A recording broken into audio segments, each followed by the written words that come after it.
Check. Check.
to walk off with this one, so you Okay. but the rest are for you. Okay, perfect. Rose, pretty brief. Okay. Great, I'm ready. I'm nervous. You're nervous? Let's go. Let's do it. I'm nervous.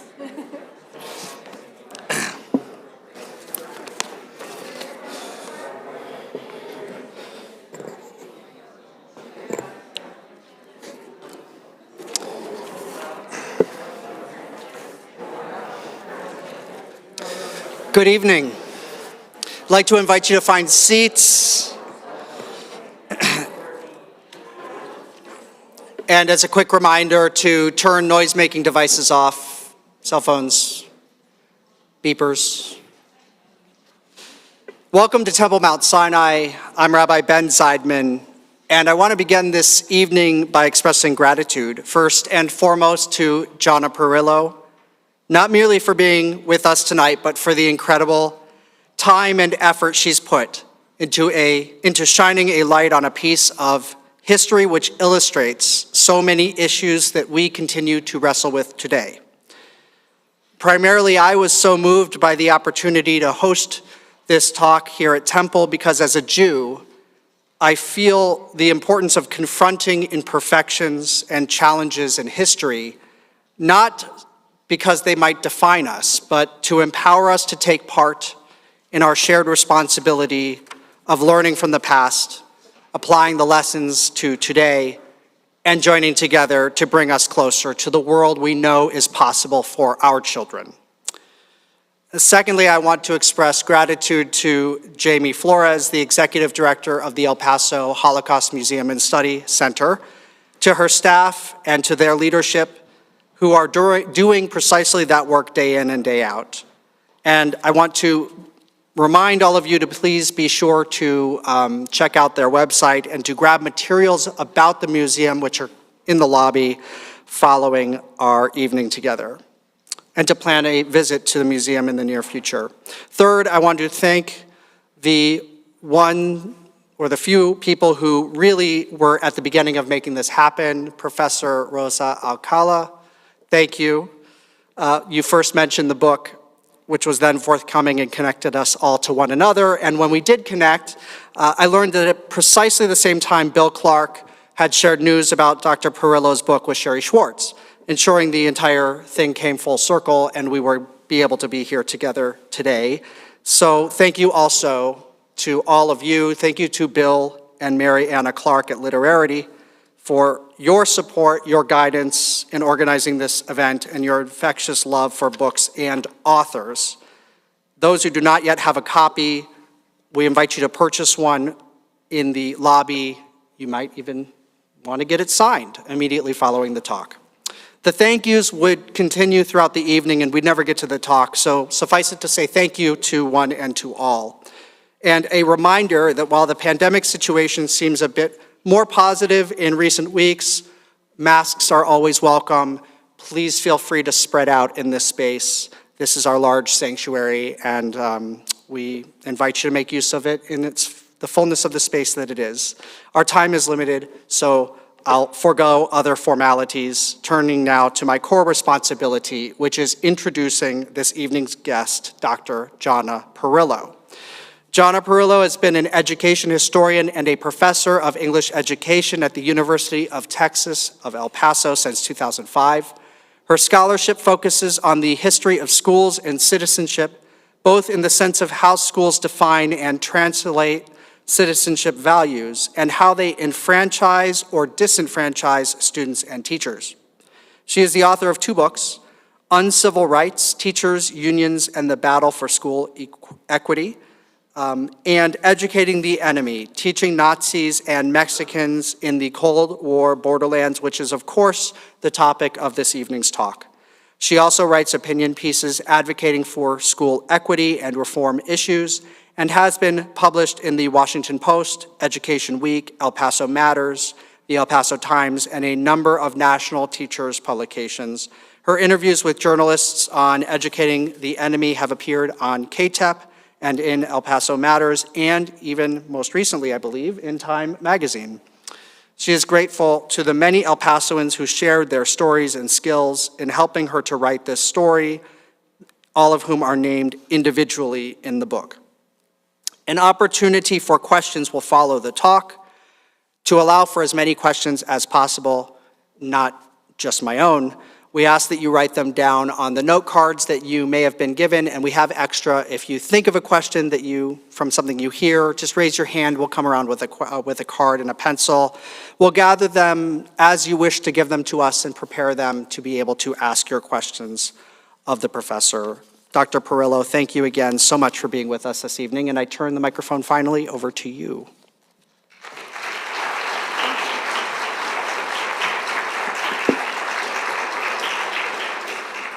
Thank you.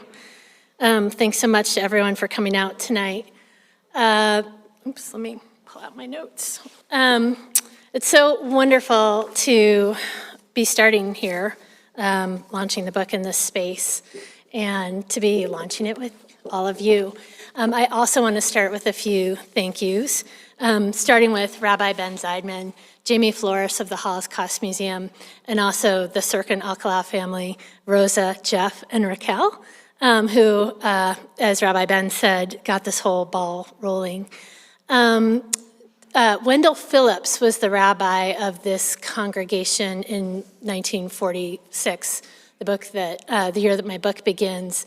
And he was a protege of Rabbi Stephen Wise, who was a really important figure in Reform Judaism, and spent the last 3 years of his life protesting Operation Paperclip.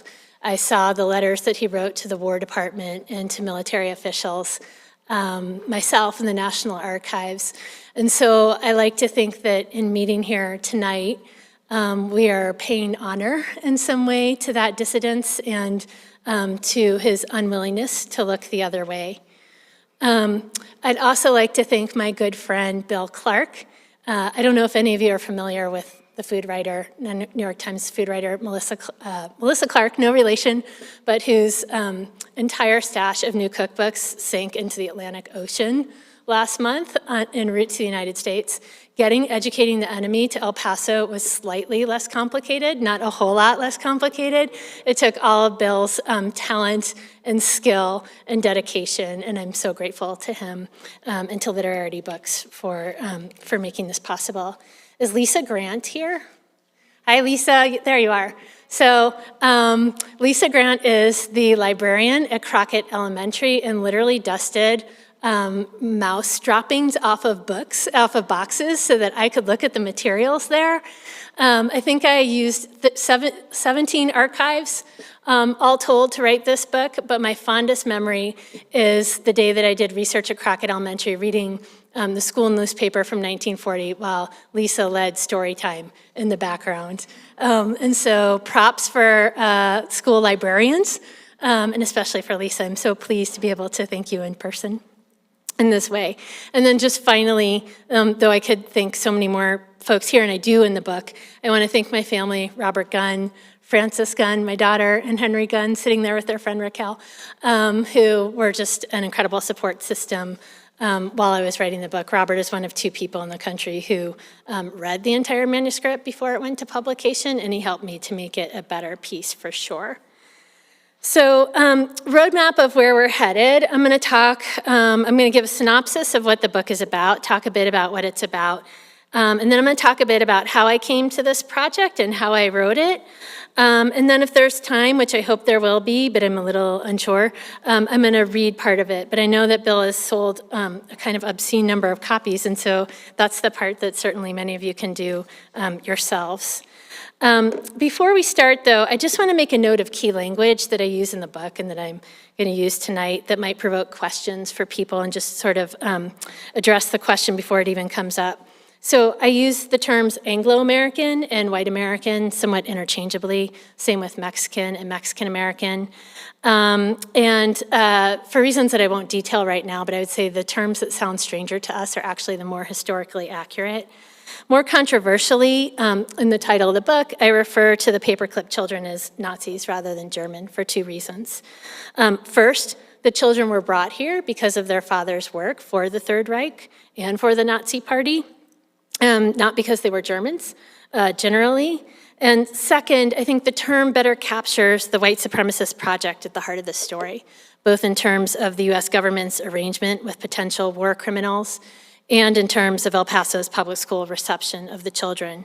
So while I don't believe that young children are responsible for their parents' views, I do believe it would be disingenuous to refer to the children as German. Throughout the book, I refer to them as the Paperclip children, which I see as a helpful medium. Okay, let's see if I can. Great. Okay, so in 1945, in one of the first acts of the Cold War, the US War Department officials, racing against the clock to outpace their Soviet analogs, recruited 118 scientists who had designed the V-2 missile for Hitler and the Third Reich to build an American weapon under a program called Operation Paperclip. The site chosen for them to conduct their work was at Fort Bliss, and the team of 118 men began to arrive in late 1945. To make the operation successful and to earn the scientists that they wanted, American military personnel realized they'd need to allow the scientists to bring their families. So those families started to relocate to El Paso in late 1946. And for 3 years, until the group was relocated to Huntsville, Alabama, where the scientists would help to build NASA, the families lived in barracks surrounded by barbed wire. The children were bused daily to El Paso public schools by military police. And so in the most basic way, educating the enemy asks, what happened next? What was schooling like for these children, and what was it like for schools to educate them? The story that results from these questions, unfortunately, is a tale of segregation, education inequity, and a patriotic curriculum that heralded white privilege and achievement, all of which conflicted with the period's simultaneous intense focus on what they would call democratic education. Mexican-American El Pasoans comprised well over half of the city's school population, yet the Paperclip children would come to know almost none of them. These class pictures from Alamo and Crockett Elementary schools, the latter being the school to take in the greatest number of Paperclip children, captures the segregationist nature of schooling in El Paso. Alamo Elementary, like all of the schools in South El Paso, was called a Mexican school by educators, journalists, and residents, while schools that served white students were called American schools. This nomenclature, which Anglos used across the Southwest, itself reveals how white Americans conceived of the relationship between schools, race, and citizenship. As white people, the Paperclip children were assigned to American schools. And this is just the first way in which the children of fascists were treated by white El Pasoans as more welcome and more potentially American than actual American citizens. At the same time, the Paperclip children were exploited, to echo the term that the Army used to describe the nature of their father's work, to testify to the power of American public schooling and American democracy. If the children of Nazis could be made into Democrats, the argument went, anyone could. Because of this, I argue, the children were actually the most important members of the operation, for they and their ability to meet images of what happy American children were supposed to look like made the controversial military program palatable to the American public, starting with the El Paso public. To make this argument, I investigate 3 main ideas in terms of El Paso schools and school design, starting with school populations and student assignments. So here we're looking at a 1946 map of El Paso schools, and in the book, I chart the difference between schools on the north side of this line, which I can't really point to, and the south side. Because Mexican Americans could not be segregated by state law as easily as were African Americans, local zoning and transfer policies took on particular importance. El Paso policy stated that while only Anglo students could transfer from the south side schools to north side schools, only Mexican American students could transfer from north to south. Why? Well, because school buildings in Southside schools were so overcrowded that students took classes in hallways and auditoriums and attended school for only half a day. Southside schools could lack libraries and cafeterias, meaning they also had no lunch program. And when Burleson parents confronted Superintendent A.H. Huey about it and asked why the North schools were getting improvements before they were, he called them communists and left the room. Unearthing these differences was important, and proving that El Paso school segregation wasn't simply a product of neighborhood segregation, but a distinct and purposeful arm of race and class hierarchy all on its own.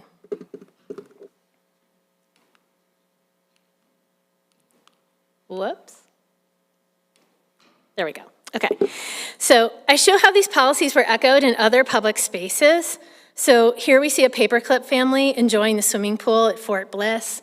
And one of my interviewees, who I can't see that now, talks about the soldiers throwing her in the air, right? Not all soldiers felt this way. African-American soldiers were only allowed to use the pool the day before it was drained.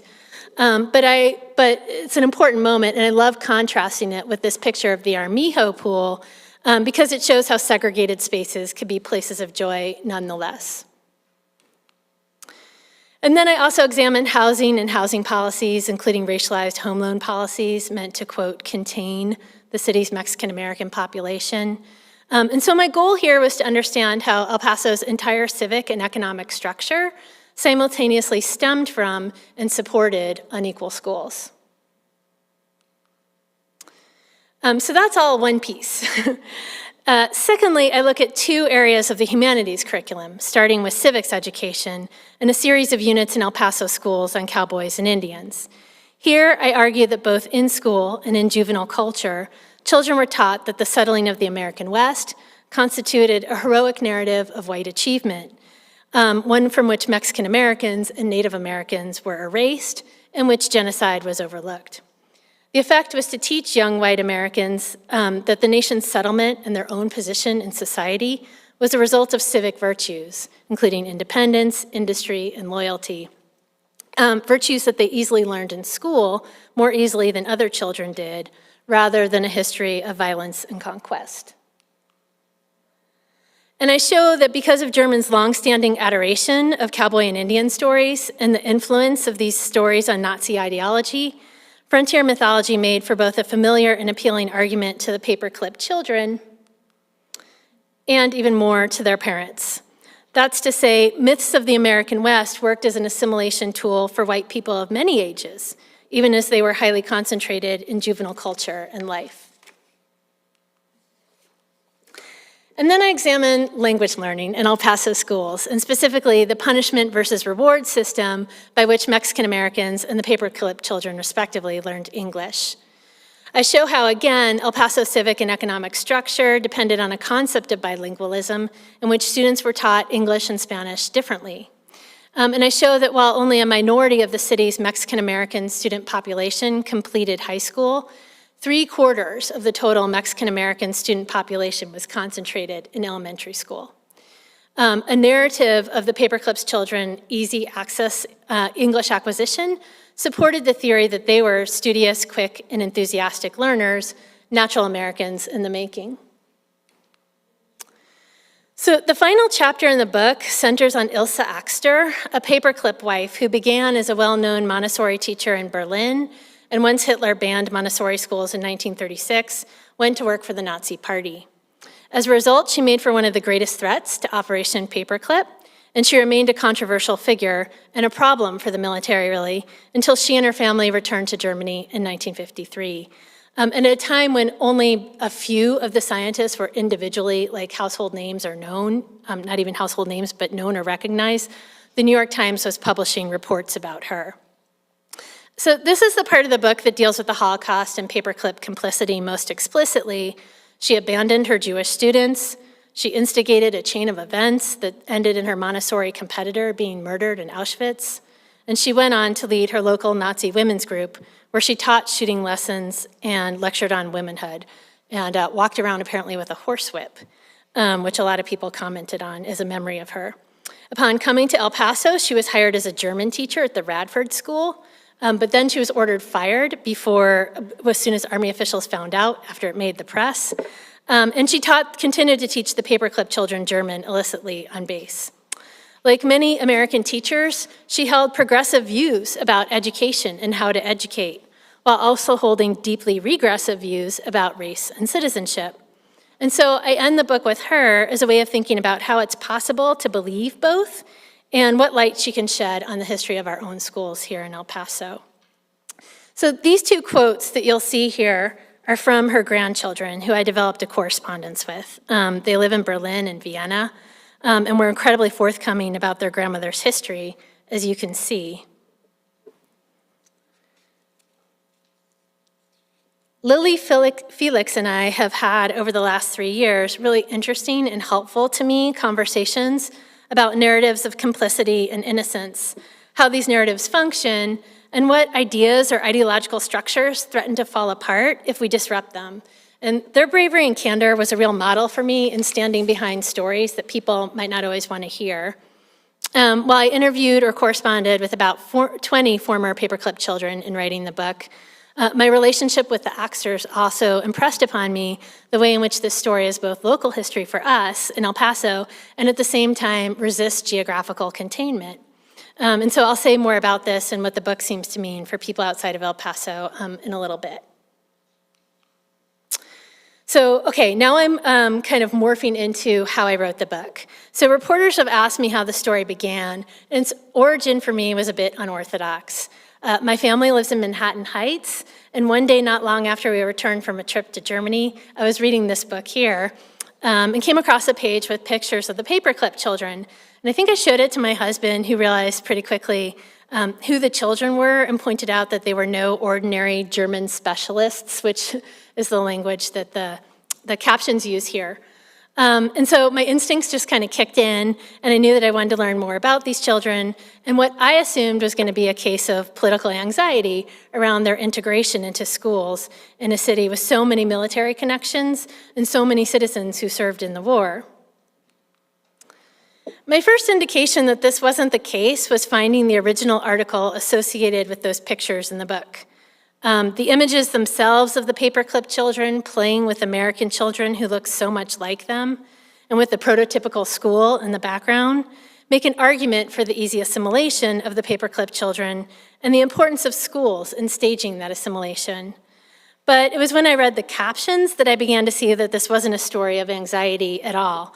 And in case folks can't read it, I'll just say, this one here says, which girls are German and which Americans? On the playground it made no difference.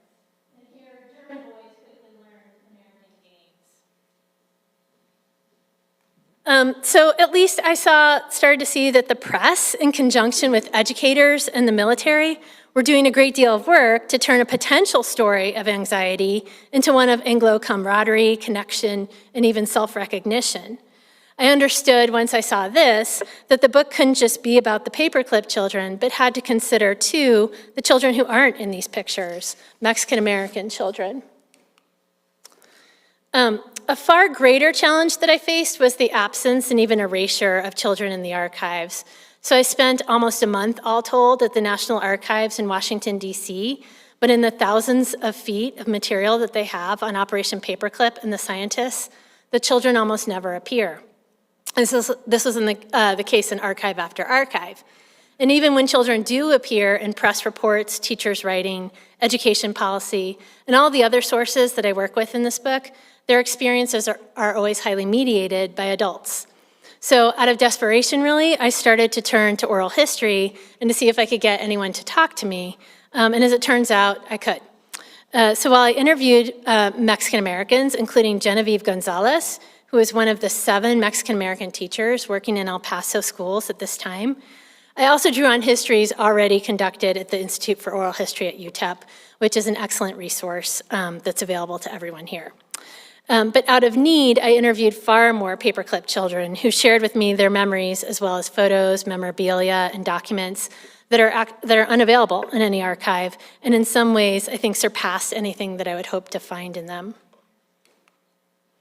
And so in my inquiries, I go back and forth between what my interviews told me and what I could document in other ways. In many cases, I also had to negotiate between what my interviewees could not or would not tell me, particularly when it came to race and fascism, and what I could document in other ways. And then I had to figure out how to reconstruct a story out of materials that could feel both fortuitous in their existence, but not exactly what I thought I'd be looking for, like receipts and ship newsletters and ID cards. And so if I get to read later, I selected a passage to show you what I mean.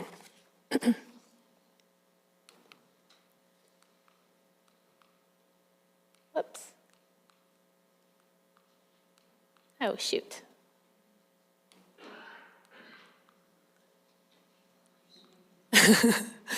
I I really want to see I really want to see the last slide. We can skip the next one. Okay. Get closer. I don't think I did anything I mean, I've just been standing here. Thanks. Okay, can I ask you to hang out there for just a second? Sorry. Okay, so there are 2 slides actually. So this is a family who was, most of the slides that you've seen tonight have their name on them because they were just their own personal archive. So I interview a lot of people, but they supplied so many of the physical documents. And this is Henry Chinkle's report card from Crockett Elementary, and even more impressive, but I didn't put it up here.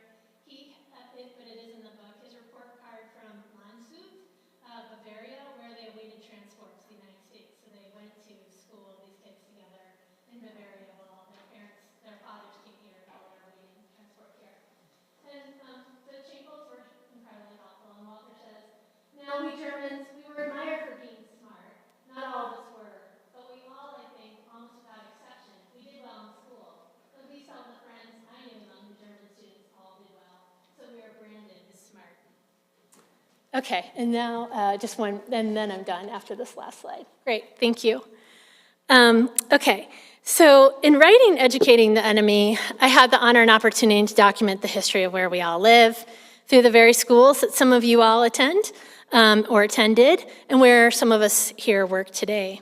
And one thing I want to say to the young budding historians out there, and there are a few, is that stories are all around us, right? We just need to look and to listen. This isn't the only story of El Paso schools to tell, and I hope you all talk to people in your schools and community to hear more. But my goal in this book was to provide a deep understanding of how closely schools and social politics exist in the borderlands, but also beyond. School shapes the experience of being American for our nation's children, and what I think we can find especially difficult to wrestle with is that this experience can be different and fundamentally unequal from one group of students to the next. We often don't know what to do with this difference, and so, much like the caption in the El Paso Herald-Post suggests, as a culture, we can try hard to deny it, to treat it like a secret. But I want to juxtapose this lesson with an email that I received just within this week in response to the piece that Time Magazine ran on the book. And so I think folks can read it, but I can't, so I'm going to step over here and read it. Again, so during World War II, when one of my brothers was in the Army in Oklahoma, the USO came to put on a show. The black soldiers were not allowed in and watched the show from the outside fence, while seated inside was a row of German war prisoners. That brother went on to fight in the war and earned the Bronze Star and the Purple Heart. I can almost hear his voice as he bitterly described the blonde heads of the German prisoners in the front row seats. So I share this because it was a helpful reminder for me that the stories of where we live can validate experiences and shed light on events that take place beyond our city and beyond the people at the center of this book. And so I like to think of our story as giving voice to people who may never have stepped foot in El Paso, but find in our history, nevertheless, something that resonates and that honors their own experiences. There are cliches that abound about history. We often tell young people that we study history so that we don't repeat it. And as the young people here with us tonight might attest, this isn't an especially compelling argument for learning history, especially for people who don't feel like they get to call the shots in the first place. Instead, I prefer to tell my students and my own children that history is important for helping us to see who we are, who we're not, and who we want to be. Historians often like to say that history doesn't repeat, it rhymes. This is to say we do repeat aspects of the past, sometimes because we don't listen, and sometimes because we're products of all that's come before us, and we live amongst the residue of the past, whether that residue be ideas, concerns, or anxieties. So if you've been following how public schools have been made into the center of culture wars over the past 18 months, you understand what I mean. Our youngest Americans are living in a rhyming moment, a moment when schools, students, and teachers are being tested, when democratic education is under attack. And as I've argued in a recent op-ed in the Washington Post, the real struggle being waged in these censorship campaigns isn't just about books or about the curriculum, but it's a battle for schools to continue to privilege white experience and white power, and to ensure that white children's status in society at large remains the same, when they no longer constitute the majority of our nation's public school students. And I applaud the librarians and teachers who are on the front line of defending books and truthful history, but I also want to say we can't stop there. In fact, to demand and defend democratic education, we need to own its historic compromises as well as its promises, and to have a very clear idea of how much we're still fighting for and how much we're struggling against. So it's for this reason that I would argue, in closing, that ours is a critical moment to recognize and to own the stories that the children of the Cold War, Mexican-American, Anglo-American, and German, have left us. And so I think on that note, oh, that was faster. I will get to read a little bit. So I will do that now. Okay, before we move to Q&A, I'm just going to take a quick drink of water.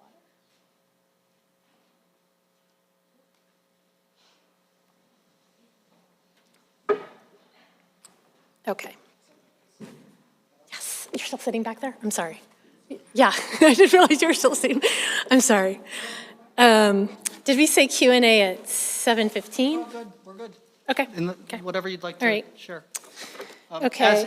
But we'll also be collecting cards. If you have any questions, just pass them to the end, lift them up, and we'll collect them throughout. So, I don't know. I had a hard time figuring out what stands alone. I think I'm going to read from the beginning of the first chapter, in part because it gets at what I was saying about having to work with these kinds of obscure documents and documents that sometimes when people shared them with me, I wasn't entirely sure what to do with, and had to figure out a way to weave them into a story.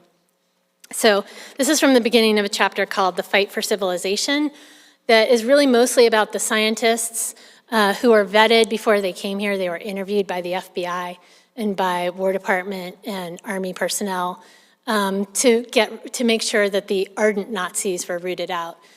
Folks came over with all sorts of different relationships to the Nazi Party, people who joined in 1933 before it was compulsory, people whose family went to Argentina at the war's end if they didn't come here. And so this wasn't a perfect process by any means. But it happened, and the chapter is about what the scientists would say in these interviews and what they would say about their desire to fight for Western civilization and to defend the West. And it started to sound a whole lot like what their children were studying in American schools. That comes later in the chapter than I'll read, but that's what this chapter is about. So on a cold night, December night in 1946, 15 tow-headed German children and their mothers boarded the USNS Goethals and set sail from Bremerhaven, Germany for Hoboken, New Jersey. They would then board a train in New York City and cross the country to their new home in El Paso, Texas, where they would live at one of the nation's largest army bases, Fort Bliss, in retired hospital barracks surrounded by barbed wire. Their journey went unrecorded in official immigration documents. They were, as then-child Uwe Heuder would later term it, non-existent immigrants. But they were noticed nonetheless by the American religious leaders, scientists, and State Department staff who protested their entry. In 1945, in the final weeks of World War II, the US Department of War had organized the rapid recruitment of Nazi scientists while the Soviets did the same. As one war ended, another began. The 118 scientists who were brought to Fort Bliss had built the Third Reich's most dangerous weapon, the V-2 missile. They were the most significant cohort in the controversial military campaign, Operation Paperclip. Now, as the first of the scientist family sailed aboard the Goethals, the children spent an evening singing for the American naval officers who were their fellow passengers. The concert included a selection of predictable, suitable Germans and Christmas songs, as well as a 19th century fraternity hymn that both Nazis and Catholics heralded for its messages about brotherhood. It closed with the Star-Spangled Banner, sung in English, a language the children did not know. The event captured some of the performative nature and moral ambiguity between fascism and post-war Americans' strident efforts at anti-fascism. It also highlighted, in addition to strained attempts at camaraderie and good faith, the centrality of children as political actors and subjects early in the Cold War. The performance was the highlight of the whole voyage, the ship news later recorded, a period of relief in a trip that had been gray and rough and had invited much seasickness. Much like the children themselves, the concert offered a seeming respite from a morally complicated affair. The Gothels performance was the first of many such moments Americans would entertain and invite of the Paperclip children, one of many times in which the children would be made into emblems of unity and the allure of Americanization. The children played other roles in a complex narrative of Nazi repentance and American absolution as well. More intimately, they served as public representations of their families' reformation and assimilation. From the time the scientists were identified for exploitation, as the War Department referred to the arrangement, American military officials prioritized the Paperclip wives' and children's comfort and security in Germany while they awaited relocation. When the families began to reunite with the scientists, newspapers from El Paso to Albuquerque celebrated the occasion, describing the men waiting at the train platform as seeming more like excited schoolboys than highly trained men with doctor's degrees. Referred to always by the press as the German scientists, the V2 men appeared for the first time as husbands and fathers, making them immediately seem more sociable, more approachable, and perhaps even more potentially American. To the scientists, too, their children represented more than just their closest relations. In December 1946, Time magazine reported that the scientists have been told that they may have a chance to become U.S. citizens. The fact that the U.S. is bringing their families to them seems like a kind of guarantee that that's a promise. For Americans and Germans alike, the Paperclip children signified both sides' commitment to the operation and to the remaking of Nazi scientists into model American citizens. Finally, the children testified to the power of American democracy and the most important institution in the shaping of democratic citizens, American public schools. While their fathers designed missiles for the Army, the children were bused daily by military police to El Paso schools. In school, they had far more interaction with American civilians than did their parents. This socialization, coupled with the curriculum, was designed to produce an education in democracy. While there were many, often conflicting philosophies of what was meant by a democratic education before World War II, El Paso schools fell victim to some of the least interesting interpretations. Theirs was not the kind of education for democracy promoted by the groundbreaking reading theoretician Louise Rosenblatt, who argued in 1938 for education that promoted self-reflection and liberation from the provincialism of the student's particular family, community, or even national background.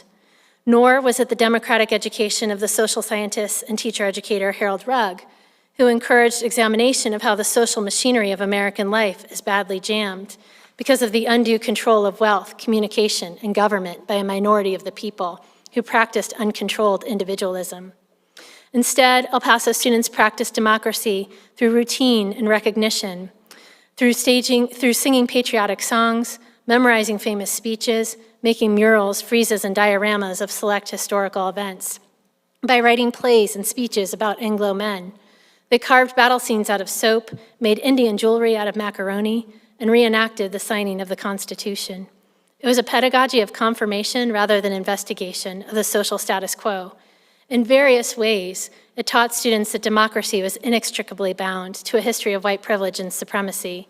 Like the concert on the Gothels, much of the education in democracy children received in El Paso schools was about behavior or feeling more than thought, even as the feelings vastly misrepresented the moment or the students at hand. That their initiation to the United States and American schooling first took place in the border city of El Paso is critical. If the scientists and by proxy their children were unexpected allies, the Mexican-American students who comprised over 60% of the city's student body were characterized by some local educators as a, quote, natural resource at a time when American interests in Latin America and hemispheric relations felt ever more urgent than ever. To win the Cold War, the United States needed the help of neighborly alliances. And yet, just like the rest of the Southwest and Texas, shockingly few of El Paso's Mexican heritage students were treated as resources. The great majority were segregated in Mexican schools on the city's south side, most in a neighborhood called El Segundo Barrio. There, they faced overcrowded classrooms, partial school days to accommodate students in shifts, and an almost entirely Anglo teaching force, few of whom spoke the students' first language of Spanish. Even though their parents petitioned for better schools, Mexican-American students were assigned to educational situations that no Anglo students in the city endured. They, far more than the Paperclip children who were assigned to the city's American or Anglo schools, were marginalized and considered foreigners, and this book illuminates enemies in a nation that perpetually treated democracy and security as a reward for whiteness. I think I should stop there so that we have time for questions and answers. Didn't time that exactly as I meant to, but that's okay. All right, thank you.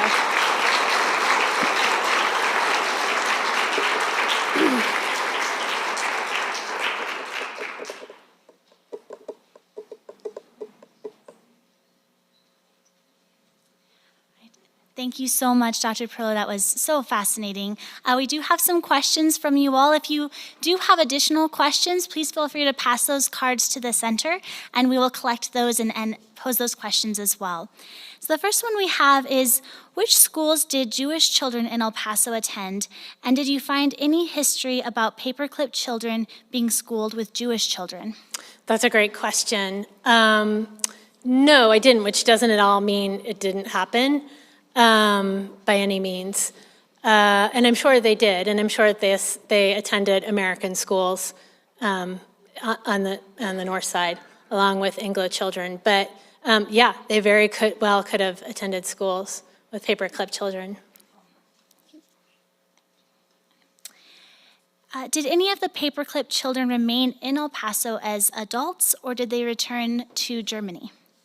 Well, only the Axters returned to Germany, so they were all given American citizenship in 1955. And I would say if there's a cluster of them in Huntsville, a number of them actually went on to work for NASA themselves. And were, important scientists in and of themselves. But they're spread out all over. One family came back to El Paso, and he talked to me about his memories of going to Austin High. And he lived bizarrely 2 blocks away from where I live. So I sent him a picture of his home that he grew up in now. But by and large, and he's not here anymore. And there are no Paperclip people here in El Paso anymore. Thank you. In your research, was there any evidence of anti-Semitism or pro-Nazi attitudes from the Paperclip families? No, but my research was oral history, right? I mean, in terms of their involvement in Nazi Germany, yes, by association for sure. And for some of the more egregious folks, there are more particular cases, like Elsa Axter, who was competing with a Jewish woman to run the Montessori movement in Berlin, and basically took her out of the Montessori movement and made her vulnerable. And that was the woman who was killed in Auschwitz. But here in the United States, no. And I would just say, this is the tricky thing about oral history, right? And about getting people to talk to, ostensibly for most of them, I was a stranger. I became, there were certain people like the Chinkles and a few others who I talked to many, many times. But many of these people I talked to once or twice, right? And it's difficult to get people talking. But the other thing that we know about Nazism, post-Nazism movements, both here and in Germany, is that there were a lot of silences, right, in general. So, I did also sometimes take people at their word when they said their family never talked about it. I think that was very likely true. This was a chance for rebirth for many people. Thank you. Did you find in your research that the children were at all aware of segregation within the schools? Yes, I did. Well, no, I wouldn't say they put it that way. I would say that a number of people were sure to tell me that they knew that El Pasoans didn't treat Mexican Americans well. And sometimes that was from firsthand experiences. Sometimes there's a case in the book of, so Mexican children were allowed to pay to attend school in El Paso. And so there were some wealthy Mexican children who attended Crockett, right, more than Mexican American children. They had recollections of some of those students, and they had recollections from particularly their mothers, who were most likely to be sort of integrated into El Paso society, to go to the PTA, to go to churches, that kind of thing, to get their hair done off base. They remember hearing stories of segregation through that. But, most kids aren't aware of what they don't know, right, or what they aren't experiencing. So I don't know that as children, they would have been able to articulate to themselves, I'm going to segregated schools, necessarily, particularly when they were so cut off from so many other El Pasoans. Thank you. What was one of the most startling stories or startling pieces of information that you came across in your research? The first three paragraphs of chapter 2. I hear about them from everyone who's read the book. It's a story of Regine Werdeman. I don't know whether I should retell it and blow it. It's a story about race. It's a story that, that the person told me, I think, that I received that story a little bit differently in the spirit in which she told it, I will say. So I wanted to be cautious with it and not make her embarrassed or ashamed or to weaponize it against her, because most people, in fact, wouldn't talk about race at all. But that is the most shocking, that is, to me, the most shocking part of the book and the one that I hear about the most. Ilse Axter's entire chapter is pretty shocking.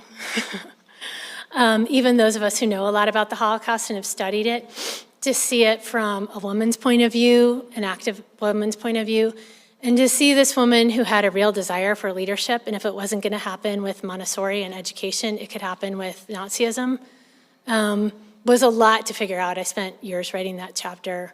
It took a lot. It took a lot to figure her out for me. And so jumping off of that question about Ilse Axter, so she continued to teach the Paperclip children in German. Who oversaw what she was teaching these children, or was she trusted, a trusted pedagogue? Trusted by the parents? I think yes. She had a very high reputation as a teacher from her work in Germany. And in fact, the military liaison, Louis Godfrey, who kind of was the go-between between the children and El Paso, said she's a genius. Like, she is a genius with children. No one really liked her as far as adults, and actually the Chinkles didn't really like her either. They took German classes with her. She was an incredibly unlikable person. Even as I think there were moments when her gender worked against her, right? And there were things that men got away with that she couldn't, and there were things that people didn't like about her because she was a woman. But she taught the students German because these parents wanted their, this was a rupture for them and their families, and the rest of their families were still in Germany. They wanted to make sure that their children stayed fluent, and for many of them, academic. They didn't really know in 1946 what was in their future. So there wasn't a lot of oversight. Like I said, it was illicit. It was happening in the barracks. People didn't fully realize what was going on. By people, I mean American people. German parents did. And yeah, that's what I can say about that, I think. Interesting. And did you also interview Mexican-American children who had interacted with the Paperclip children or Paperclip families? Not that interacted with them, because they're very hard to find. So the other thing I just want to say is these Paperclip children were bused to school and they were bused back. And they were their social network. Even, their freedoms changed radically over the 3 years that they lived here. But going to birthday parties wasn't an option for them at first, and those kinds of things. And so their friends were these other German children for, reasons of convenience, for all sorts of cultural reasons that we can imagine. That, one of the former children describes it as like coming to the United States and it being like a Technicolor experience for her. Her aunt had been hit by shrapnel while she was carrying this woman across a field, and her aunt died carrying her. So some of these children did experience trauma, and then they left their home. So they were highly dependent on each other, and they really didn't have a chance to know Mexican-American children. The Mexican-Americans that I interviewed for this remember stories of the Paperclip people. They remember the bomb that some people in here might know, like one of the rockets went awry and hit Juarez, that they were supposed to be testing. They remember that, but they don't have any interactions with the children. And people also remembered the German prisoners of war who were housed here at Fort Bliss as well. and remember thinking that the Germans were a lot more handsome than the Italians. They would talk about that quite openly. And the military and the people who were dependent on POW labor, the pecan orchards, they were leased out to farmers, found the Germans to be far better workers than the Italians and said, send us more Germans, please. Fascinating. That's all so interesting. Are you surprised at the national interest that your book has gotten so far? Yeah, not because of the story, but just because I wrote it a little bit. Yeah, I had some inclinations, just within my extended family, that this is a story that is different than sort of other education history, not more important, but just has a more popular hook. And you had addressed this already a little bit, but I'd like to bring this question to close.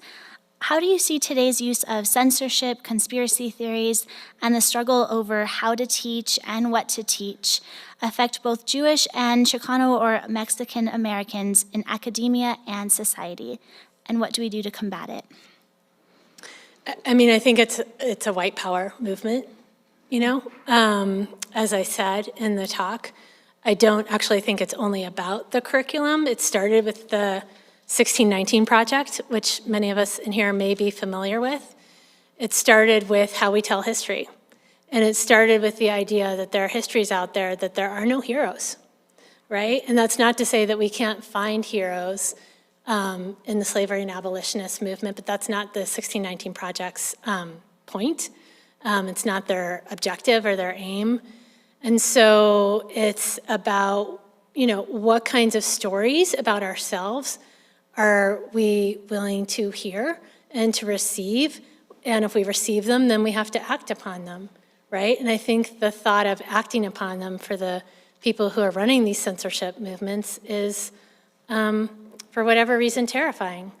And so if we look at where these cases are cropping up, where they're most powerful, almost half the states have legislation at this point. But the real, like here in Texas, the sort of hot button schools have been places where there are African American principals or where there are formerly white suburbs that are turning less white, right? And so I think this is very much about real people and who is going to school and what white Americans have taken for granted and want to continue to take for granted as far as their own children's social status and future. So that's what I think it's about, and that's why we have to do everything we can to protest it. All right, thank you so much. Thank you.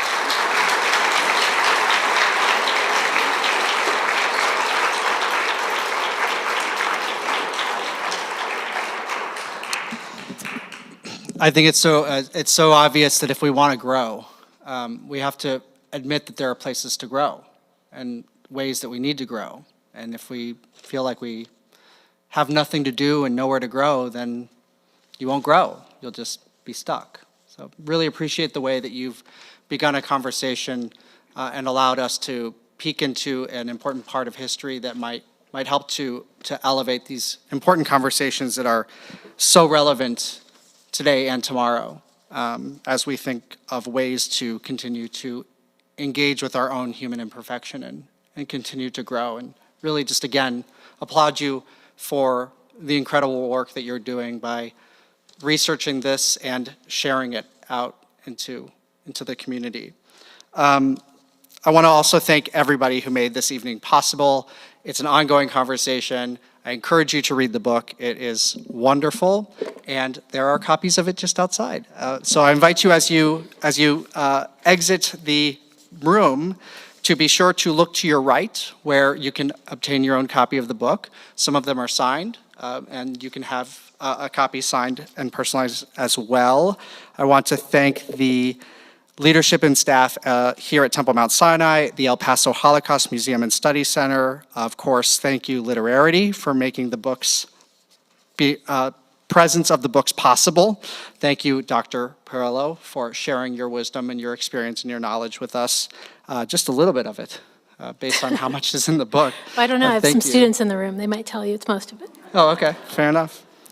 Also, so as you make your way out of the room, just want to ask for your patience and to allow Dr. Perillo to leave the room so that she can get out in front of us and find a seat and get comfortable as people bombard her with requests for signatures. And then also, as you leave the main doors, exiting from the parking lot to the right is the exit ramp down out of the building rather than the way you came in to avoid other terrible issues. Again, thank you everyone so much for spending your evening learning on such an important topic. Thank you. Thank you.